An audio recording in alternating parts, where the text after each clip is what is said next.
मानुष तन जो पाया उसका सच्चा लाभ उठा ले। जीवन ये अनमोल तिहारा पल पल बीतत जात। हरि नाम सिमर राम नाम सिमर शिव नाम सिमर दिन रात।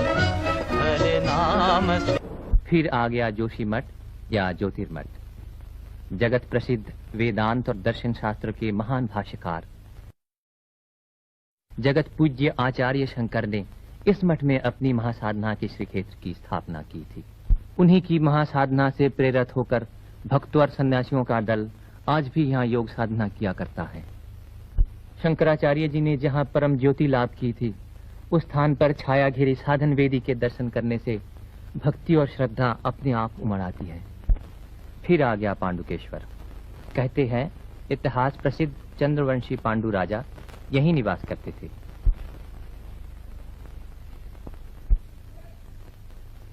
पांडुकेश्वर के नीचे ही बह चली है अलकनंदा। पुल पर से गुजरकर पहाड़ के बाद पहाड़ और कितने ही मुश्किल चढ़ाइयां चढ़ने के बाद लोकपाल के विशाल पर्वत की चोटी दिखाई देती है। सर पर सफेद मुकुट सा पहने हुए यह लोकपाल पर्वत की चोटी बर्फ से हमेशा ढकी रहती है। बीच की भूमि पर हेमकुंड नाम का एक बहुत बड़ा सरोवर है। सरोवर के चारों ओर उजली चमकीली बर्फीली पर्वत श्रेणियां विराजमान है। मनुष्य का रहना सहना यहाँ संभव नहीं। कहते हैं सिखों के दशम गुरु गुरु गोविंद सिंह जी ने इस जनहीन स्थान पर किसी समय एकांत साधना की थी। उनकी उस महान साधना के स्थान पर आज एक सिख गुरुद्वारा दिखाई देता है।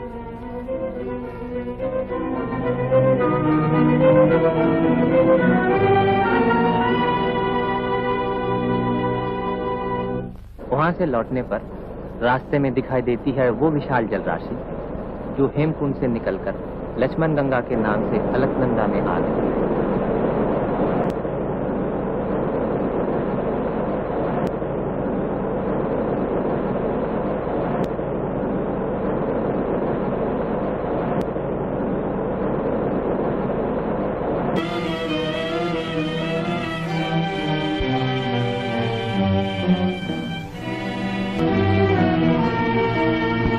धनवान भवति यो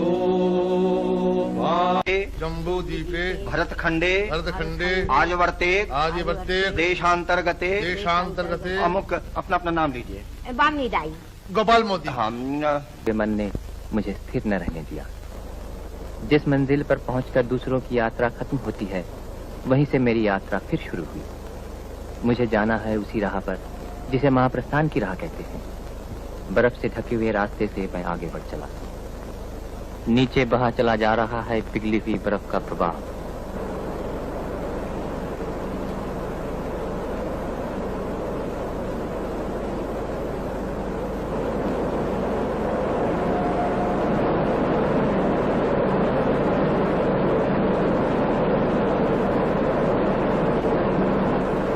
बहुत कुछ आगे बढ़ जाने पर वसुधारा का मनोहर दृश्य दिखाई देता है।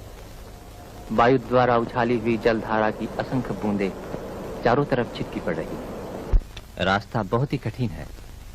फिर भी उस गहरी परछाइयों की रहस्यमय लोक में मैंने सामने आंखें उठाई तो गिरि संकट के नीचे ही दिखाई दी वो जगह जहां पांडव पत्नी देवी द्रौपदी स्वर्गारोहण करते समय धरती की गोद में हमेशा के लिए सो गई थी। इस पवित्र लक्ष्मीबान के पुण्य क्षेत्र में पहुंचकर ऐसा जान पड़ा जैसे मेरी सारी सत्ता किसी गहरी चोट के दर्द से व्याकुल हो उठी हो।